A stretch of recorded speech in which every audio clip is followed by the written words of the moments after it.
subunits. Take a picture of you. So what we did on Wednesday was just the first couple of steps. The first thing that happens is charging the transfer RNA. So charging means that we are covalently adding an amino acid to either the 2' or 3' end of the transfer RNA. It's RNA, so there's a hydroxyl group on both. It doesn't matter for translation whether the amino acid is attached to the 2' or 3'. The charged RNAs are picked up.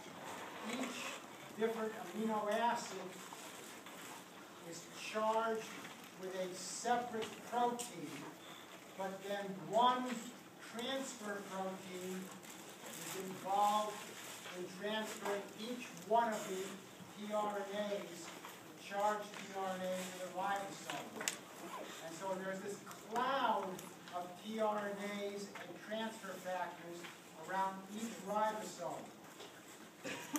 Putting in a tRNA is different than making DNA or RNA. For a polymerase, DNA polymerase or RNA polymerase, there's only one of 4 choices. And so the choice happens pretty quickly. For translation, there are 40 different transfer RNAs. So that slows things down a little bit relative to replication and translation. So the tRNA is charged with an amino acid, and it is picked up by a transfer factor along with ATP. And that complex then is transferred to the ribosome.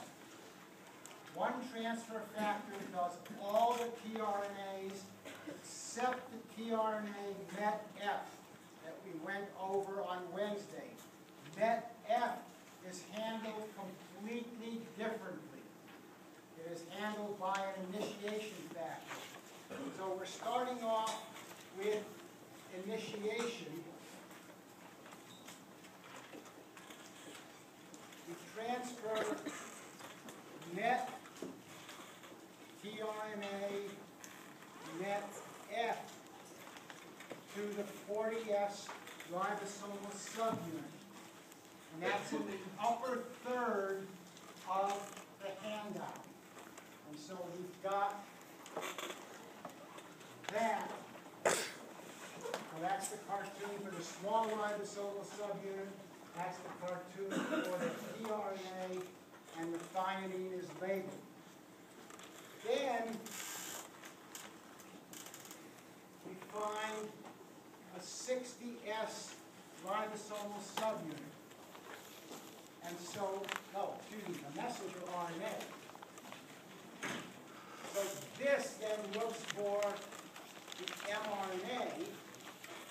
mRNA, this will attach to the cap of the mRNA.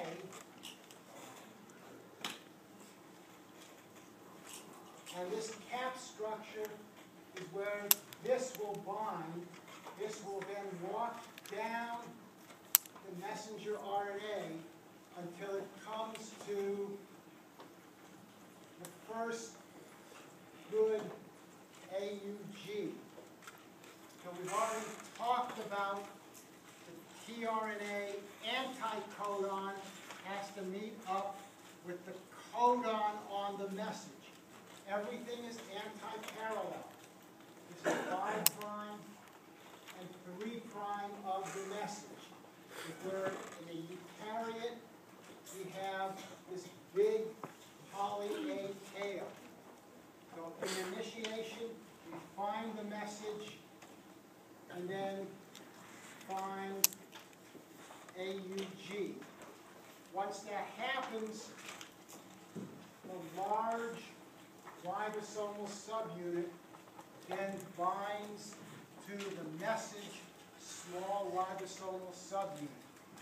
We then have a ribosome translating an open reading frame.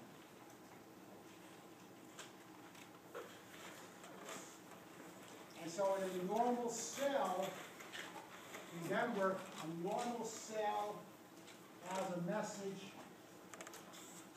with lots of different ribosomes called a polysome.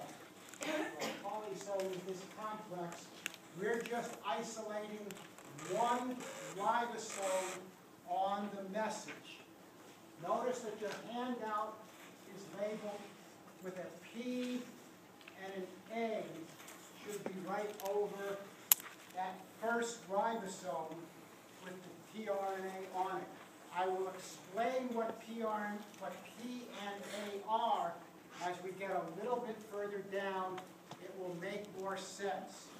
So we are now down, we're almost halfway through, a third of the way through. We're at the bottom right of the handout. We are now at 60S subunit, and we have completed the steps for initiation. Any questions on that so far? Yeah. What is that? tRNA or MET-R? This is MET, tRNA, MET-F. The one that we talked about on Wednesday. There's one initiator, and it goes directly into the P site. Every other tRNA for the rest of this open reading frame will go into the A site. Any other questions? This is the initiation process, just like we did for replication and transcription. The process of translation can be divided up into initiation, elongation, and termination. And so we're through the initiation process. We're ready to begin the elongation process. Any questions on this so far? Yeah. So did you say the A cycle or all the other tRNAs? The A site. A cycle. So that's a site on the ribosome. Okay. Anybody else? What does step 3 say? Add the 60s? Add the 60S, a large ribosomal subunit. Anybody else? What exactly is the cap? What were you saying about the cap? So cap is the ticket on to a eukaryote message. Bacterial messages aren't capped. That's one of the differences. But your ribosomes look for a cap to get on the message. That's one of its functions. Okay, so on the diagram, initiation goes until the 60S is added to the arrow? Yes. Okay. Coming off of AUG with methionine on the bottom, is that the amino acids that are already completed and just Say that again. on the picture? There's like the tail coming off of AUG. Are those the already completed amino acids? So this represents the entire tRNA folded up with the anticodon loop matching up to the codon, and the amino acid is down on the large ribosomal subunit. Sorry. I'll explain that geometry in a few minutes as we get a little bit further into this. We'll talk about separate functions with a large and small subunit. I told you, the secret. You're going to have to wait a few more minutes. Anybody else? Any questions on the initiation steps? We're now ready to start the elongation.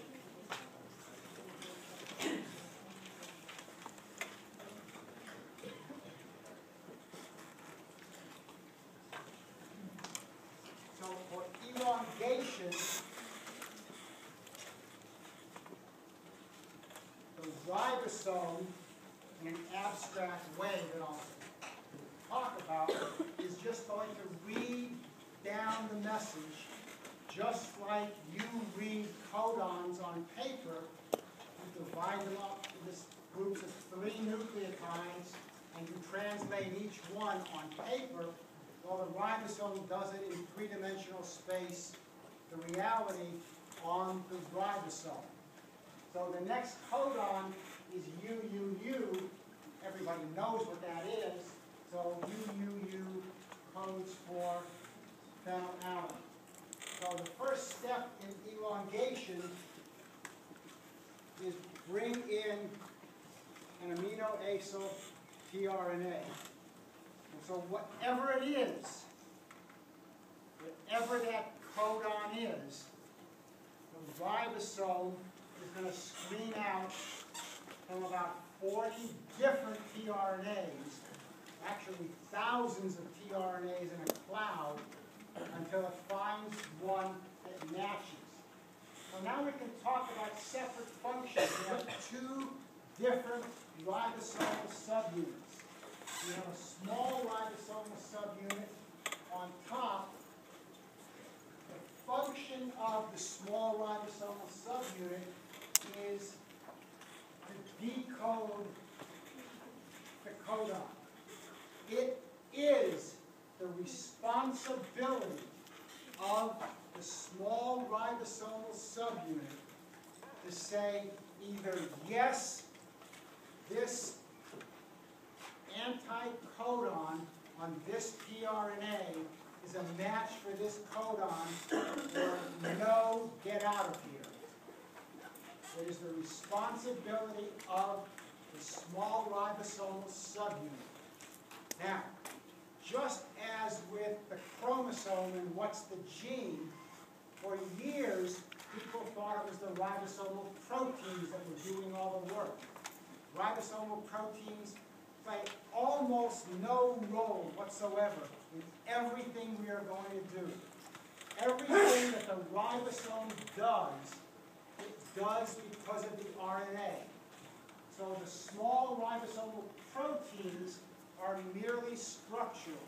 In this case, it is the 18S eukaryote small ribosomal RNA, which is feeling around in a box looking for a structural match. Because if you have mismatched bases, the structure is warped, and the 18S RNA will kick out that tRNA and let another one come in and keep trying until a match is made.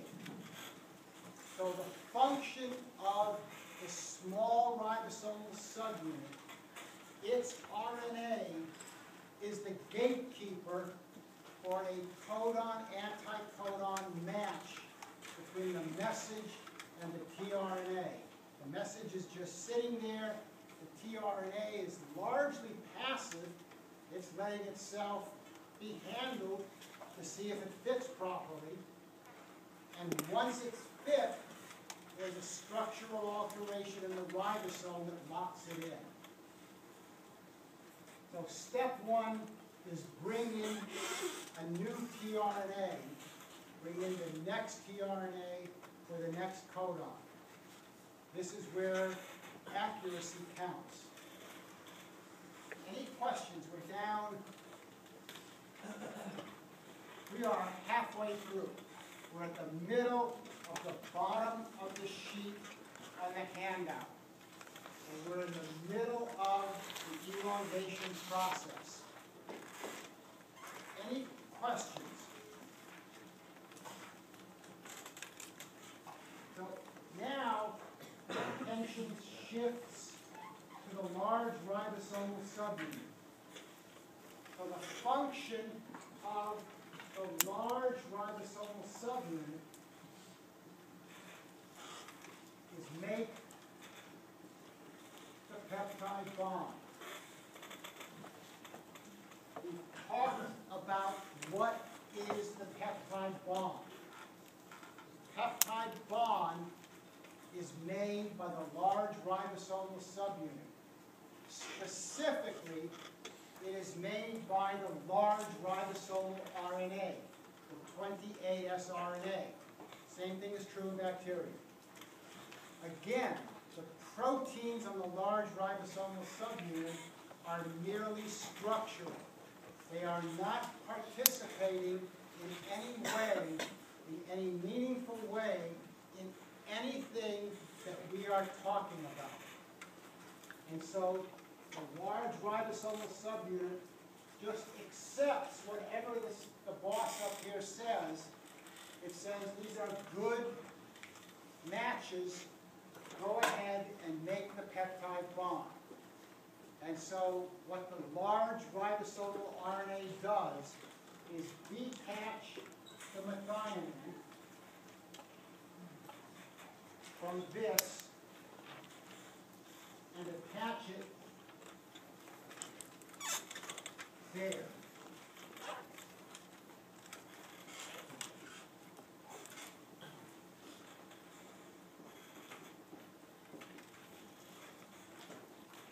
So step number 2 is to make the peptide bond. You know what the peptide bond is. We've done that already. Any questions on step number 2? So now we have a problem. Problem is, as this stands, we have nowhere to go. We have an empty tRNA in the P site that's blocking everything.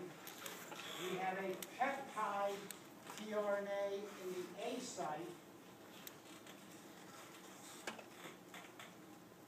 And we need to get to the next codon. And so the next step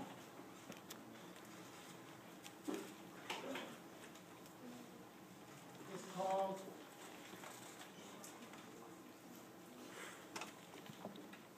translocation. We are doing 3 things with translocation.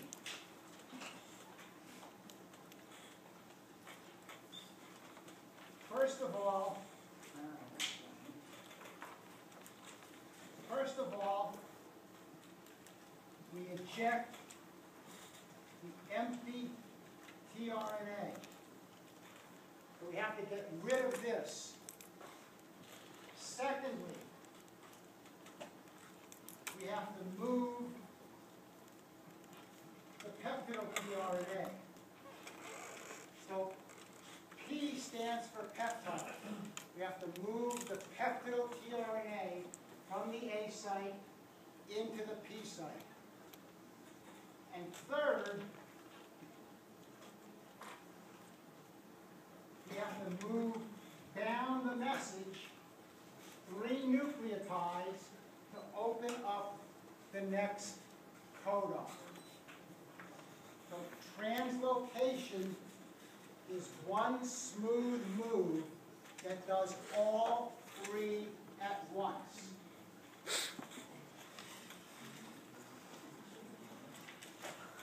So again, to move 3 what? Ribosome is going to move down the message, one smooth move, and now we have the P site and the A site just automatically repositioned.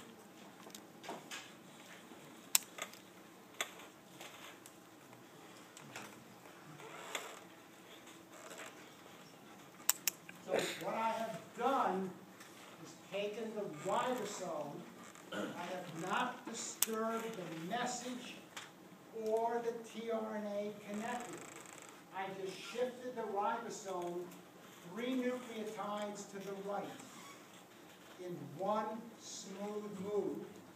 And now, if you look at this tRNA, what was the net F tRNAs, now empty, is half off the ribosome. It just floats away. So we accomplished step A. We got rid of the empty tRNA. Step 2, I didn't touch this peptide tRNA. This is that phenylalanine tRNA. I have not altered it at all. But just shifting the ribosome back the message, it's now in the P site. So the red is the new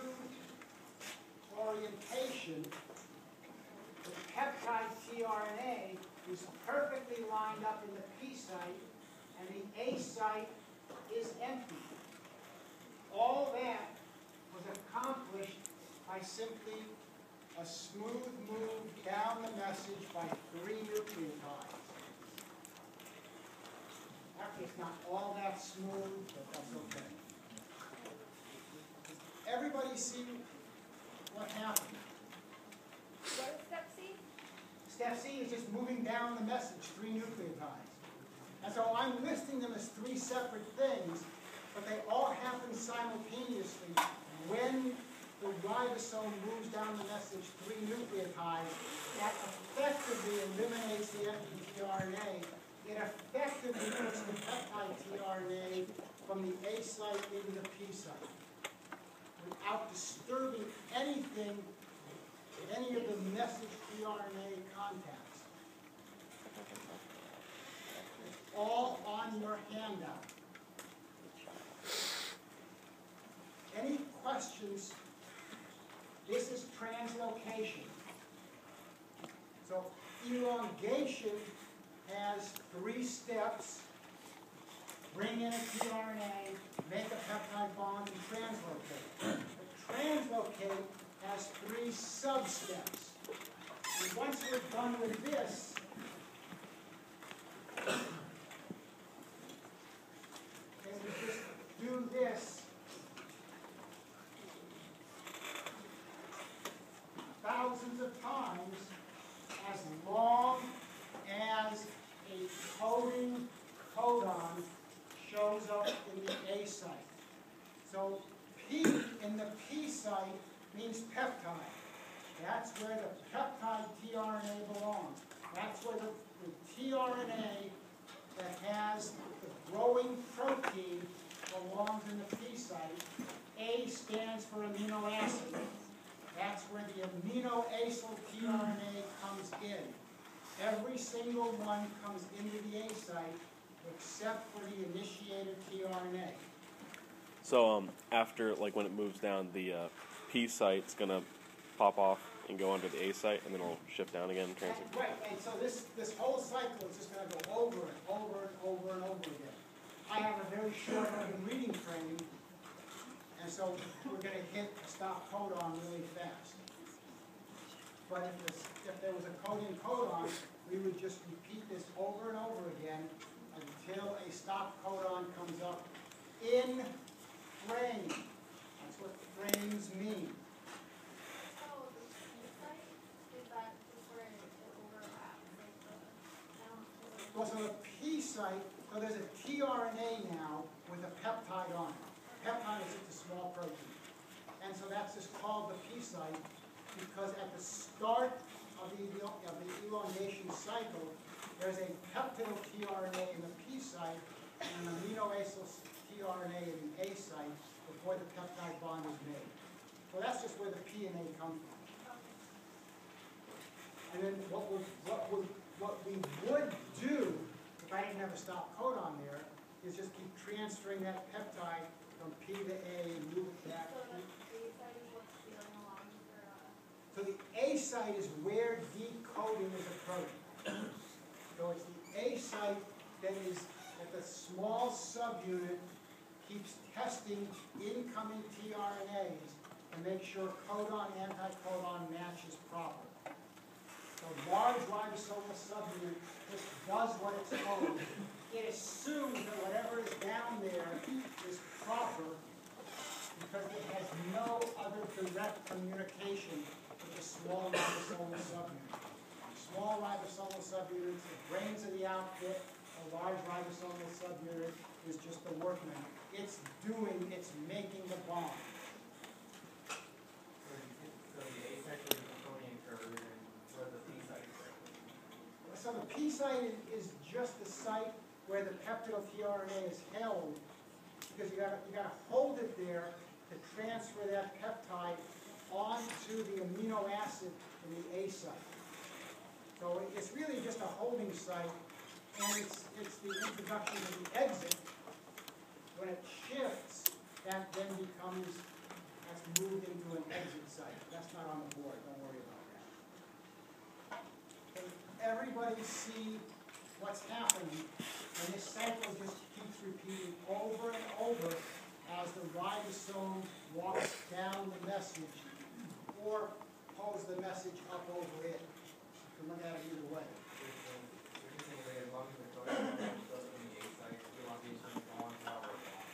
As long as there's a coding codon. Yep, yep. Anybody else? We're almost done. Almost painless. Any last questions? So what I have now is a stop codon. In an ordinary, normal cell, there are no tRNAs to match the stop codon. So a tRNA cannot come in here. I mean, it'll come in and get kicked out because it doesn't match. Instead, there's an R protein. It's a big protein, just capital R, and the protein sort of has a shape that sort of looks like a tRNA. And so proteins can read sequence of nucleic acid.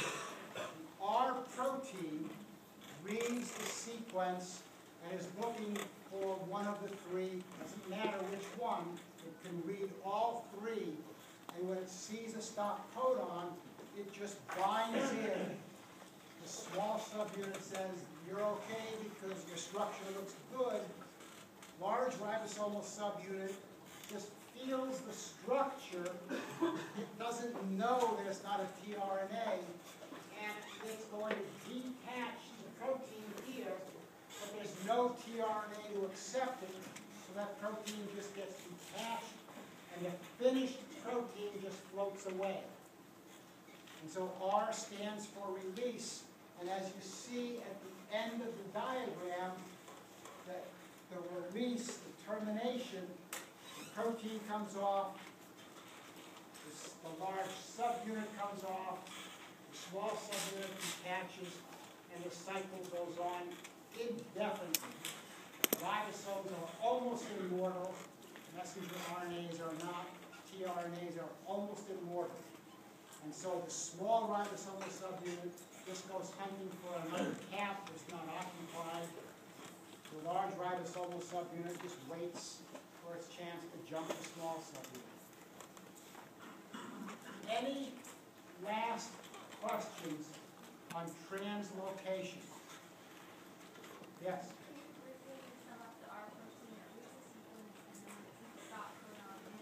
So it looks so, I said there's a cloud of tRNAs around. There's a cloud of tRNAs and R protein. R protein is always going to look and see, and if no tRNA matches and R does, then it's going to trigger release. Anybody else? We're done with translation. And this is the end of translation. Elongation continues for however long, and there are some really big proteins. There's a protein called chitin, which is enormous. And so for however long there's a coding codon, this process will continue until a stop codon comes into the A site. Any last questions on translation? Okay, so the next chapter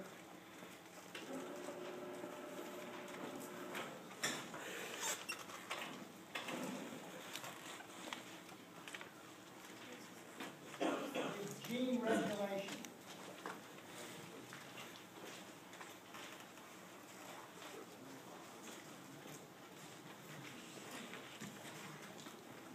Gene regulation is all about how genes are turned on and off.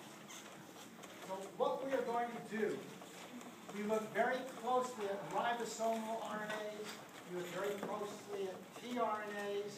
You can't do that with message because the message for every protein is almost completely different. So what we're going to do now is just like we did when we looked at the structure of typical message. we're going to look at some general rules for how genes are controlled. So the focus on this is going to be not organization, because most message is single copy. You can't organize one. So the focus on this chapter is going to be on gene structure and how genes are turned on and off. The process that we just went through, I didn't put it up there, but every single step burns either an ATP or a GTP. The process of making a protein, especially if you consider the process of making the message for the protein, is extraordinarily expensive. It's probably the most energetically expensive process in the entire cell.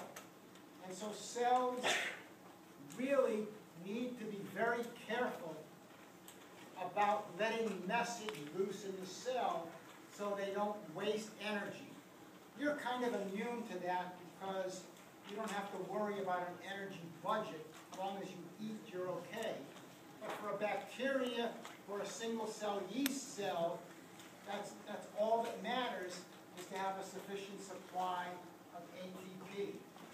And so for every living organism, I can't imagine that there's any exception, there are very tight controls over whether or not a cell will allow a gene to be transcribed. And so we're going to do this chapter. The one following this is developmental genetics. If you've looked at your syllabus, developmental genetics is just the continuation of gene regulation, now looking in a developmental context. And so developmental genetics is just gene regulation taken a little bit further. So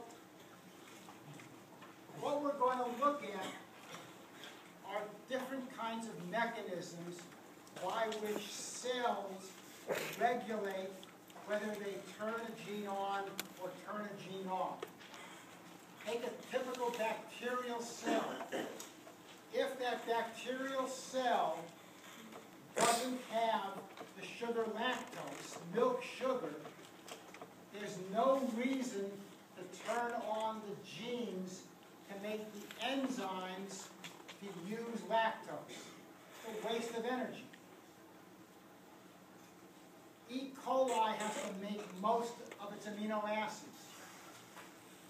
If growth slows down and protein synthesis slows down, there's no reason to continue making the enzymes to make amino acids if energy is running out. So these two scenarios are very common scenarios in microorganisms, whether they're plant, bacteria, or animal microorganisms. Genes have to be controlled. You have similar concerns at a slightly different level. You don't want to turn on your muscle genes in a nerve cell, for example. It's a total waste of time. That'll probably kill that cell. The cell can't decide what it wants to be. So what we're going to look at is a collection of mechanisms that are involved in the decision-making process for how genes are turned on and off. This stuff is so important, I wanted to write down these definitions. So let's look at today's handout now.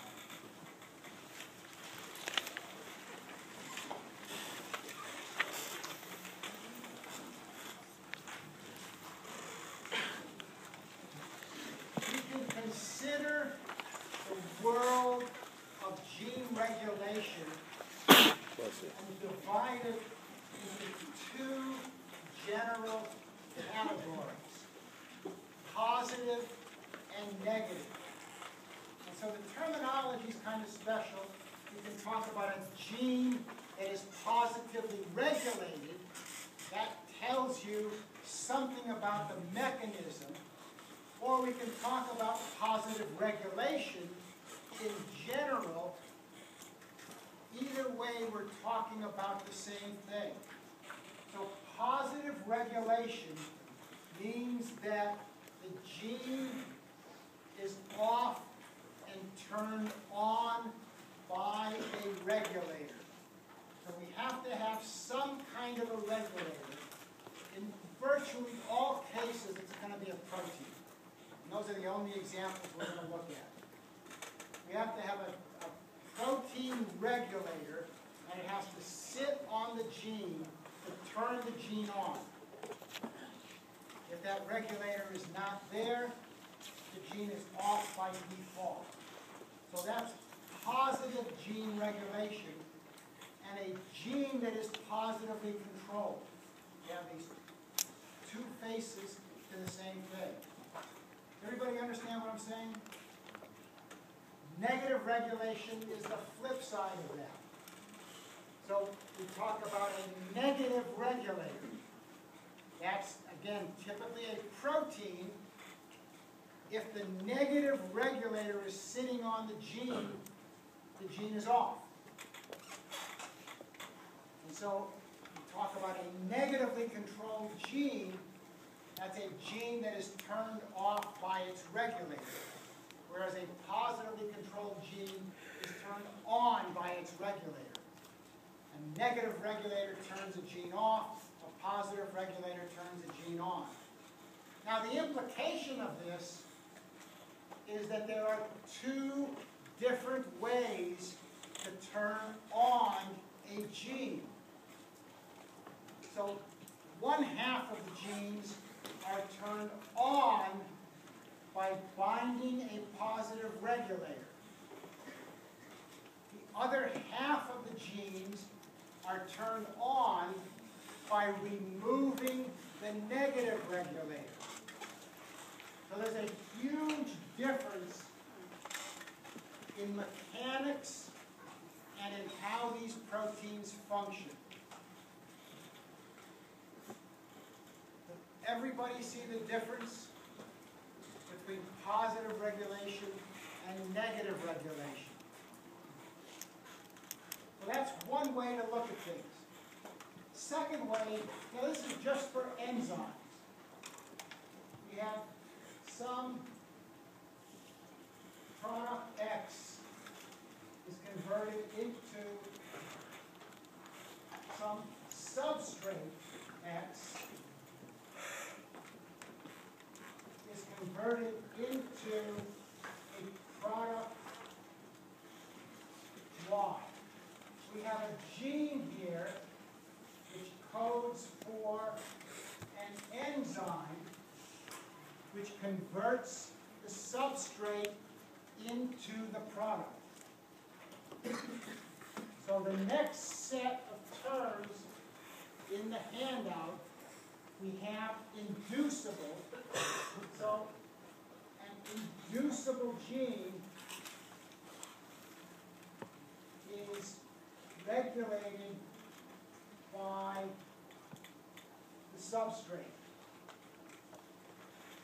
The rationale is if there is no substrate in the cell, why bother to turn on this gene, make a message, translate that message into an enzyme when there's no substrate for that enzyme? It's a complete and total waste of energy. And so inducible genes are turned on by their substrate. That makes sense? On the other side here,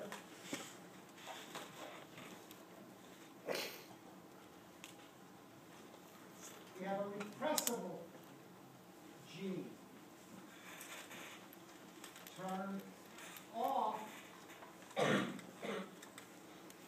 by the product. Consider a different scenario. We have an enzyme that makes the amino acid tryptophan.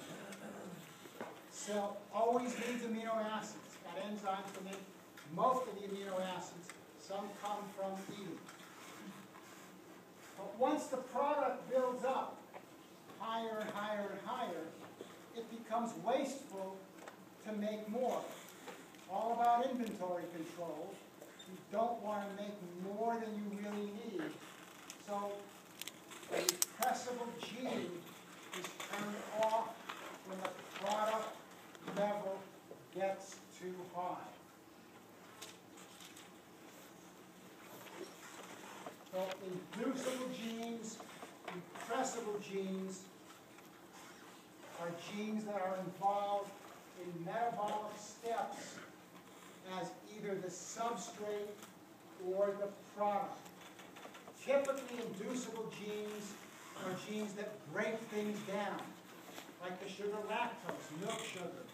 That's a complex sugar. It can't be used directly by the cell to make ATP.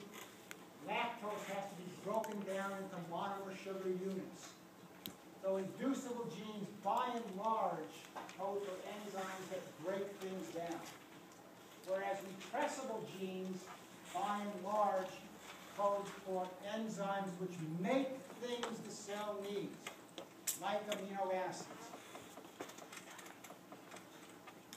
Any questions on that? All spelled out. So now look at the bottom of the handout. We can put these four terms together four different ways. We have four different modes of gene regulation. Negative inducible, negative repressible, positive inducible, positive repressible. Again, this is universal. We're going to do it in bacteria first, but the terms hold true for eukaryotes as well. But we're going to start off in bacteria. The reality is, in bacteria, more genes are negatively controlled than are positively controlled. And so we're going to look at just two examples of gene regulation in bacteria. One that's negative, the first one that we're going to do is negative inducible. The second one that we're going to look at is negative repressible. We are not going to look at the positive set of genes. But these cartoons on the bottom are really good. In a generic way, they show you the essence of what this regulation is all about. When we go through the two examples of negative control, you can refer back to this sheet and see that what we're going to do for both of these genes is exactly what's on this sheet. Except real life is more complicated than this cartoon, and so we'll add some wrinkles in here to make it more interesting for you. Any questions? Remember, the key is that you turn on a gene differently depending on whether it's positively controlled or negatively controlled. To turn on a positive gene, you have to bind the regulator. To turn on a negatively regulated gene, you have to get rid of the negative regulator. Any questions? All right. So what we're going to do is look at regulation in E. coli first.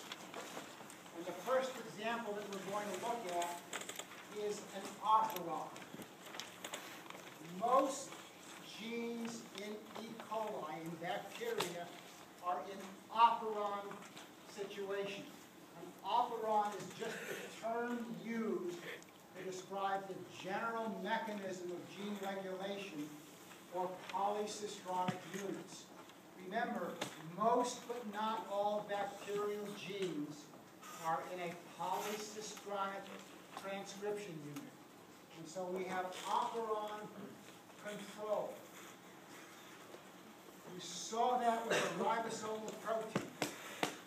So ribosomal proteins in bacteria, ribosomal genes in bacteria, you turn on one operon, a polycistronic operon, that has 16, 23, and 5S, and you make everything you need for the RNA for a ribosome. Well, the first example that we're going to look at is the LAC operon. LAC stands for lactose. That's the milk sugar that you see. The LAC operon is a system that is involved in regulating whether or not this gene is going to be transcribed.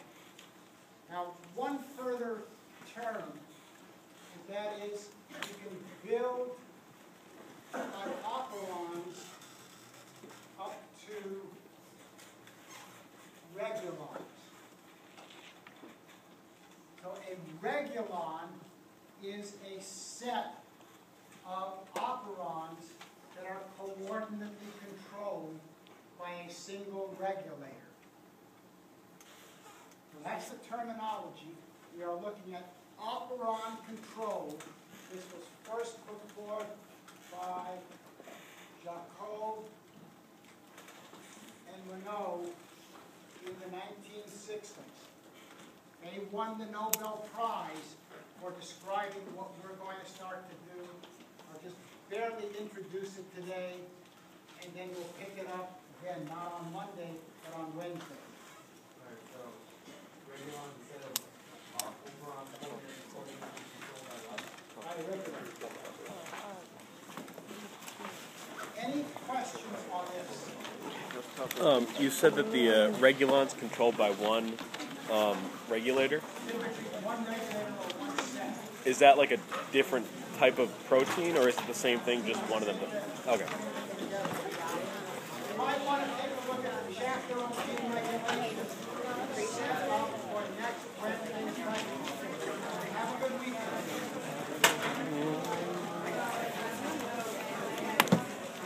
You got the detonator pistol?